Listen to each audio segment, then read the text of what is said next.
Class क्या हुआ?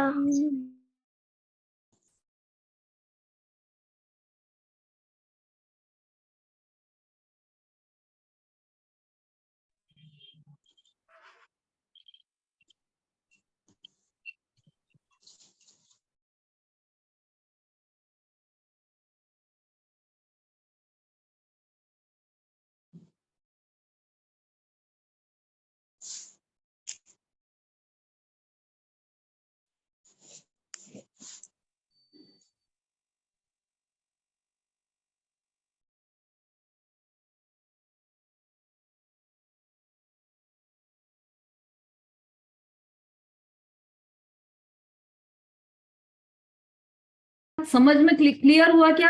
सम्यक्त दोषों से रहित होता है। और ये यहाँ पर क्यों लिखा है कि सम्यक्त के 25 दोष? कि ये उसी प्रकार लिखा है जैसे हम बोल देते हैं कि ये पंडित जी की चटनी। पंडित जी की चटनी बनी है क्या वो? कि हमने पंडित जी की चटनी बना दी।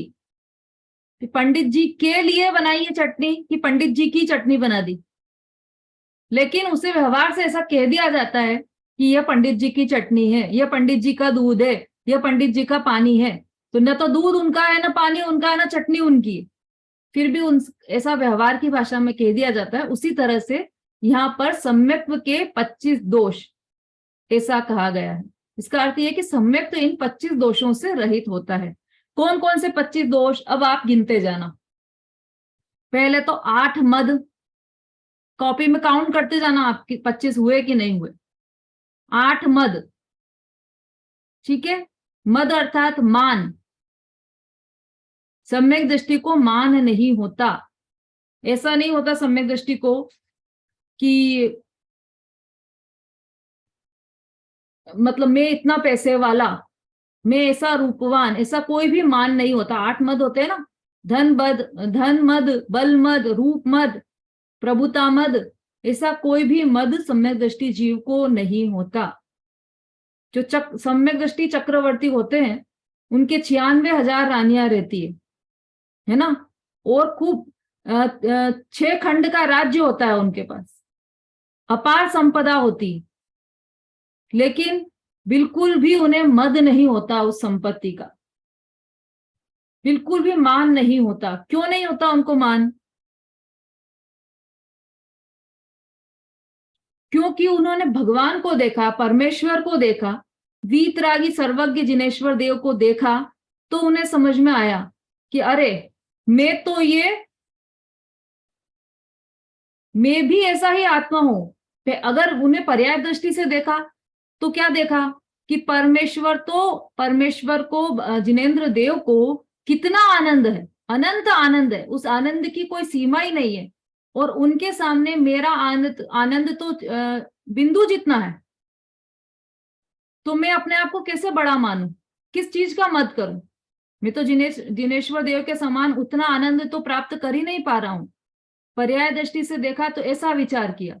और आत्मदृष्टि से देखा, स्वभाव की दृष्टि से देखा तो क्या देखा कि जो परमेश्वर है, भगवान, जो देखो, मतलब मैं तो परमात्मा के कुल का हूं। मैं तो इतने उच्च कुल का हूं, तो ये बाहर की छोटी मोटी चीजों से मेरा क्या, उनमें क्या मत चढ़ाना? मुझे धन का मत क्यों होना? मुझे रूप का मत क्यों होना? होगा ही नहीं। मेरा ये जाति ही नहीं है। मेरी जाति क्या है? भगवान के आनंद वाली जाति है मेरी। जिस तरह से भगवान अपनी आत्मा का, शुद्धात्मा का अनुभव करके उसका अतीन्द्रिय आनंद प्राप्त कर रहे हैं, उस अतीन्द्रिय आनंद की जाति का सुख मुझे मिलना चाहिए। तो वह मुझे मिले तो मुझे उसका मत हो। और उसका क्या मत करना हो? तो प्रत्येक जीव अनंत गुण की खान है। तो इसलिए सम्यक दृष्टि जीव को कभी भी मान नहीं होता, किसी भी दृष्टि से, न पर्याय दृष्टि से, न स्वभाव की दृष्टि से। स्वभाव की दृष्टि से होगा तो वह स्वाभिमान होगा, अभिमान नहीं होगा। क्योंकि वह वास्तव में अनंत गुण का खजाना है, विशिष्ट शक्तियों वाला जीव राजा है। तो ऐसे जीव राजू का जिसको ज्ञान है, ऐसे सम्यक दृष्टि जीव को 8 मद कभी नहीं होते। ऐसा कहा जाता है कि चतुर्थ गुण स्थानवर्ती जीव को समकीर्ति जीव का कलेजा बिल्कुल मक्खन की तरह नरम होता है, एकदम नरम। उसमें मद या मान की कटुता होती ही नहीं, कठोरता होती ही नहीं, है ना। देखो अपन वो देवशास्त्र गुरु की पूजा करते हैं ना केवल रवि वाली, तो उसमें पुष्प का छंद क्या है, याद है किसी को?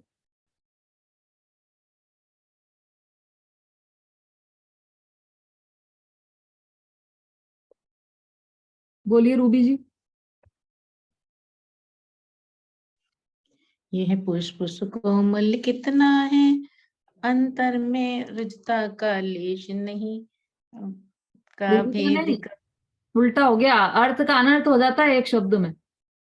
यह पुष्प सुकोमल कितना है, तन में माया कुछ शेष नहीं। किसके तन में, किसके तन में? देखो पूजा पढ़े ना अपन, तो ऐसे बस मुंह से बोल दिया तो वो कोई पूजा नहीं, उसका अर्थ समझना चाहिए हमें बराबर। किसके तन में माया कुछ शेष नहीं? पुष्प के तन में कुछ भी माया शेष नहीं है, इसलिए वो सुकोमल है। कितना सॉफ्ट है, क्योंकि उसके अंदर माया नहीं। और निज अंतर का प्रभु भेद कहूं, जिसमें रिजुता का लेश नहीं। मैं अपने अंतर की बात कहूं तो उसमें रिजुता मतलब सरलता का लेश भी नहीं। और पुष्प तो कितना सुकोमल है, क्योंकि उसके अंदर माया ही नहीं, और मेरे तो मायाचारी का खजाना भर रहा है, तो कितना कठोर है मेरा मन। लेकिन यहाँ पर कहते हैं जो ज्ञानी है उनके मद और मायाचारी नहीं होती, इसलिए वो उनका उनका हृदय, उनका कलेजा मक्खन की तरह नरम होता है। तो पहली बात तो ये हो गई कि वसु मद टारी, 8 प्रकार के मद को टालकर, 8 हो गए। निवारी त्रिशठता, 3 प्रकार की मूर्खता को निवारण करके। देखो अन्वयार्थ में क्या लिखा था, 8 मद का त्याग करके 3 प्रकार की मूर्खता को हटाकर। कौन कौन सी मूर्खता? देव मूर्खता, गुरु मूर्खता और धर्म मूर्खता या शास्त्र मूर्खता, इनके संबंध में मूर्खता हो गए 8 और 3। फिर अब 6 अनायतन।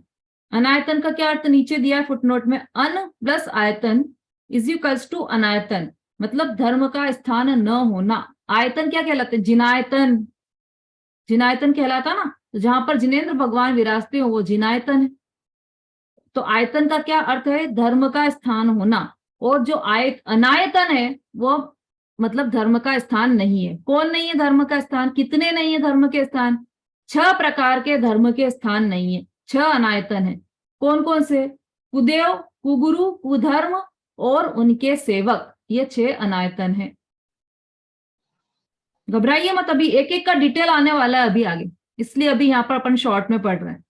6 अनायतन, पूरा एक एक का 8 मत के बारे में बताएंगे, 8 अंग के बारे में बताएंगे, 6 अनायतन के बारे में बताएंगे, 3 मूर्ता के बारे में बताएंगे।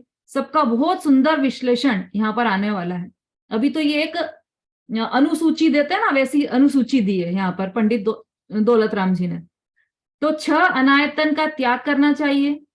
फिर शंकादिक 8 दोषों से रहित होकर, शंका, कांक्षा, ऊपर 8 आया था किसके लिए? मद के लिए। अब ये 8 आया है शंकादिक दोषों के लिए। तो शंका, कांक्षा, विचिकित्सा, अनुपगुहन, मूढ़ दृष्टि, ये जो 8 सम्यक्त्व के जो 8 गुण है ना, उनसे विपरीत होते हैं, ये दोष कहलाते हैं, शंकादिक दोष। संगीता जी कोई प्रश्न है आपका? वही 8 वो बता रही थी। हाँ 8 अभी आएगा, वो डिटेल में आने वाला है सब कुछ। 8 अंग, शंकादिक 8 दोषों से रहित होकर फिर संवेग, अनुकंपा, आस्तिक्य और प्रशम में मन को लगाना चाहिए। संवेग, अनुकंपा, आस्तिक्य और प्रशम, ये 4 पॉइंट होते हैं। इसका भी डिटेल हम आपको समझाएंगे पूरा बकायदा। संवेग का क्या अर्थ है, प्रशम का क्या अर्थ है, आस्तिक का क्या अर्थ है, अनुकंपा का क्या अर्थ है, ये अपन अभी डिटेल में समझेंगे। अब सम्यक्त्व के 8 अंग और 25 दोषों को संक्षेप में कहा जाता है। अब संक्षेप में कह रहे हैं क्योंकि उन्हें जाने बिना दोषों को किस प्रकार छोड़ें और गुणों को किस प्रकार ग्रहण करें। बिन जाने ते दोष गुणन को कैसे तजिए गइए। दोष और गुण को जाने बिना उनको कैसे तजेंगे और कैसे ग्रहण करेंगे। इसका अर्थ क्या हुआ कि जो भी दोष है वह भी जानने योग्य है और जो भी गुण है वह भी जानने योग्य है। हर वस्तु के गुण और दोष दोनों ही जानना उपयुक्त रहता है ना। देखो जैसे मूवी होती है ना, मूवी, उसमें विलेन जो रहता है उसका भी खूब वर्णन किया जाता है। जैसे गजनी मूवी आपने देखी होगी, तो उसमें वो पूरी फिल्म ही मतलब फिल्म का नाम ही विलेन के नाम पर दिया है, गजनी के नाम पर दिया है, जो कि फिल्म में विलेन का मतलब अपोजिट किरदार निभा रहा है, उसका नाम से पूरी फिल्म बनी है। तो इसका मतलब क्या, जैसे विलेन रहता है ना, उसको भी महिमा मंडित किया जाता है कि ऐसा इतने ताकत वाला, उसकी ताकत को पहले दिखाया जाता है। कोई भी फिल्म देखोगे आप, तो उसमें हीरो की ताकत को तो बाद में दिखाएंगे, पहले विलेन की ताकत को दिखाते हैं। ऐसा विलेन जो 25 गुंडों को एक हाथ में उड़ा दे, इतनी उसकी ताकत दिखाते हैं। क्यों दिखाते हैं भैया? हमको तो हीरो से काम है, विलेन की ताकत क्यों दिखा रहे हो आप? क्योंकि बिन जाने ते दोष गुणन को कैसे तजिए गई। पहले विलेन की ताकत दिखाई कि उसकी इतनी ताकत है कि 25 गुंडों को भी एक हाथ से गिरा दे वो।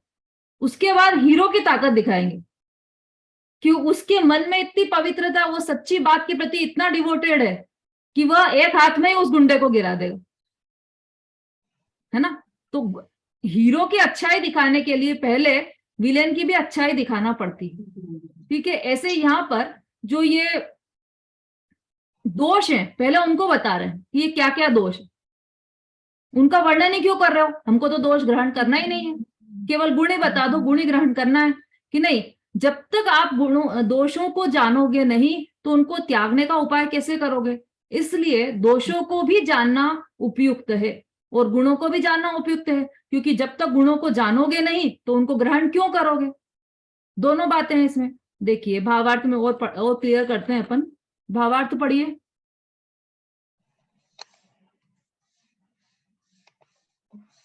मैं पढ़ूंगी। अभिलाषा जी पढ़िए।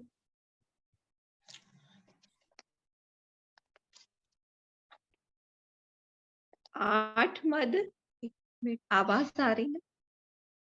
आ रही, बोलिए। आठ मद, तीन मूर्ता, 6 अनायतन, अधर्म स्थान और 8 संकादी दोष। इस प्रकार सम्यक्त के 25 दोष हैं। संवेग, अनुकंपा, आस्तिक्य और प्रसम सम्यक दृष्टि को होते हैं। सम्यक्त के अभिलाषी जीव को सम्यक्त के इन 25 दोषों का त्याग करके उन भावनाओं में मन लगाना चाहिए। अब सम्यक्त के 8 गुणों और 25 दोषों को का संक्षेप में वर्णन किया जाता है, क्योंकि जाने और समझे बिना दोषों को कैसे छोड़ा जा सकता है तथा गुणों को कैसे ग्रहण किया जा सकता है। हाँ, बहुत बढ़िया, बहुत अच्छा स्पष्ट पढ़ा आपने। 8 मद, देखो अभी आपने लिखा होंगे ना कॉपी में सबने, 8 मद, 8 में कितने को प्लस किया? 3 मूर्ता को प्लस कीजिए। 8 और 3 कितने हो गए? चलो रेखा जी आप बताते जाओ। 8 और 3 कितने हो गए?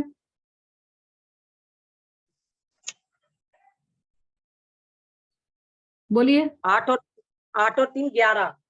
ठीक है, 11 हो गए ना। अब उसमें 6 अनायतन प्लस कीजिए, तो कितने हो गए? 11 और 17।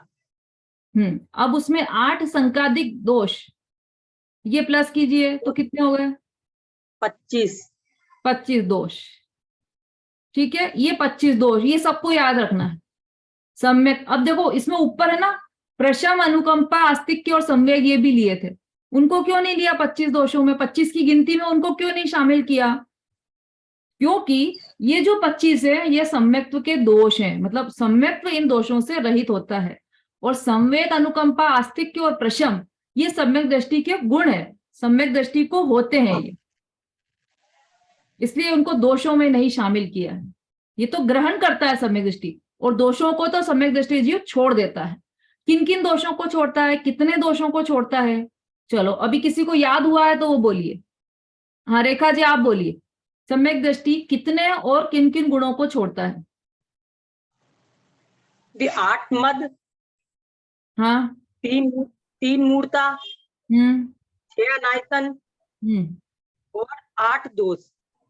8 शंकादिक दोष, ठीक है, हाँ शंकर। सबको याद करना है, मैं सबसे पूछूंगी अभी। और इसको सरल तरीके से याद करने के लिए आप ऐसा कर सकते हो, 8 मद, 8 शंकादिक दोष, 6 अनायतन और 3 मूर्ता। उसको आप सीरियल वाइज याद कर लोगे तो जल्दी याद हो जाएगा। ठीक है, चलिए रूबी जी बोलिए। दीदी सम्यक तो 25 दोषों से रहित होता है, जिसमें 8 मद, 8 शंकादि दोष, 6 अनायतन और 3 मूर्ता। वेरी गुड, बिल्कुल सही। अभिलाषा जी।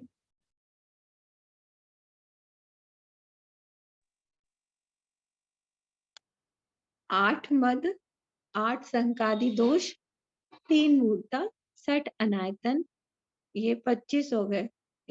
ये सम्यक दृष्टि के दोष हैं। और संवेग, आस्ते के प्रसम और अनुकंपा, ये सम्यक दृष्टि के गुण हैं जिन्हें वह ग्रहण करता है। ठीक है, ये सम्यक दृष्टि के दोष नहीं है, सम्यक दृष्टि इन दोषों से रहित है। भाई जो वीडियो पे आएंगे और हैंड रेस करेंगे तो ही मैं उनसे पूछ पाऊंगी। हाँ सुलोचना आंटी बोलिए।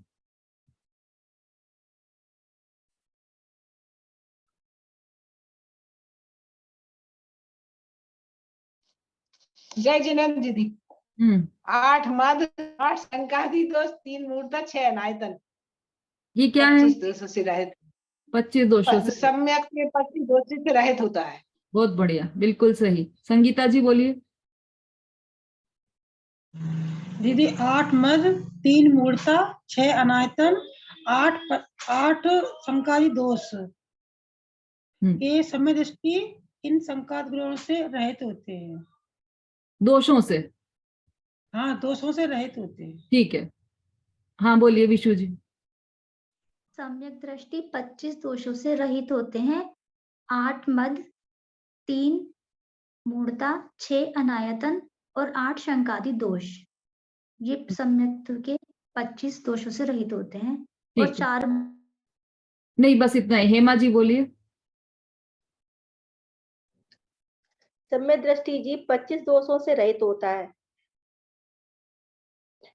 8 मद, 3 मूर्ता, 6 अनायतन और 8 संकादी दोष। बहुत बढ़िया, बिल्कुल सही। हाँ विमलेश जी बोलिए।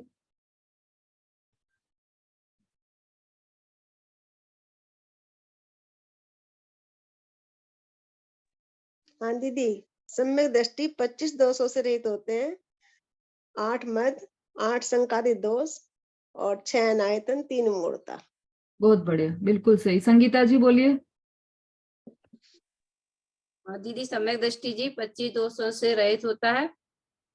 8 मद, 3 मूर्ता, 6 अनायतन और 8 संकादी दोष, इन 25 दोषों से रहित।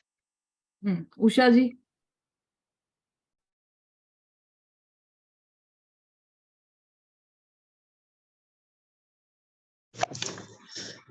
सम्यक दृष्टि जी 25 दोषों से रहित होता है। 8 संकादी दोष, 3 मूर्ता और 6 अनायतन।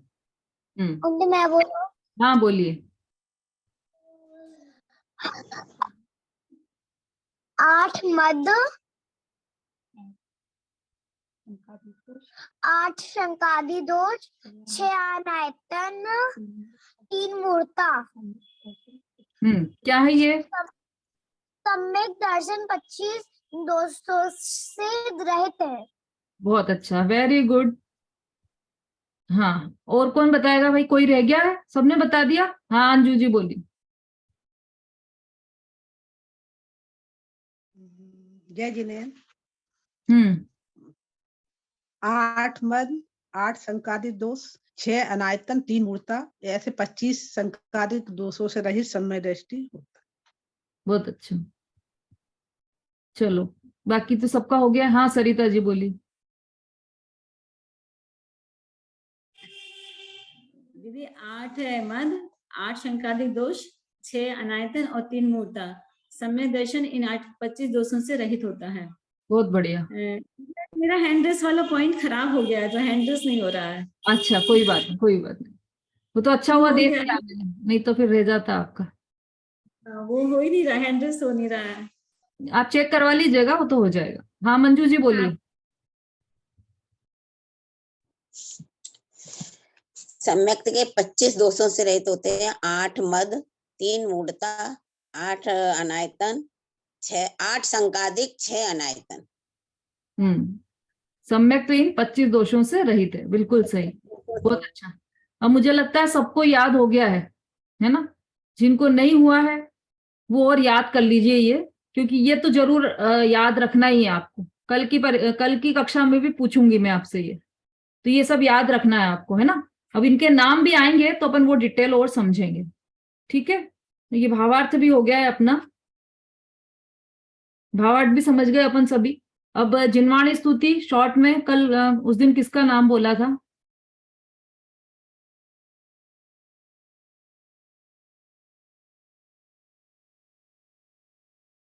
किसी ने हैंड रेस किया था ना उस दिन, उनसे ये हुआ था कि आप मंडे को लीजिएगा, किसने बोला था? चलो कोई बात नहीं। स्वस्ति जी। जैस्मिन आंटी, फूलों का तारों का सबका कहना है, 1000 में मेरे गुरुवर है, सारी उम्र गुरुवर की भक्ति करना है। फूलों का तारों का सबका कहना है, 1000 में मेरे गुरुवर है, सारी उम्र गुरुवर की भक्ति करना है। फूलों का तारों का सबका कहना है, 1000 में मेरे गुरुवर है, सारी उम्र गुरुवर की भक्ति करना है। जैस्मिन आंटी, मुझे अभी इतना ही आता था। इस पर है ना, इसी राग पर एक भजन है, ज्ञानी का ध्यानी का सबका कहना है, सोना चांदी पुद्गल की सेना है। ये वाला भजन याद करके आप आना, है ना? फिर वो सुनाना, ठीक है? चलिए जिनवाणी स्तुति। जावाणी के ज्ञान से सूझे लोकालोक, सोवाणी मस्तक नमो सदा देत हूँ ढोक। बोलिए जिनवाणी माता की जय, महान जैन धर्म की जय। जय जिनेंद्र। जय जिनेंद्र।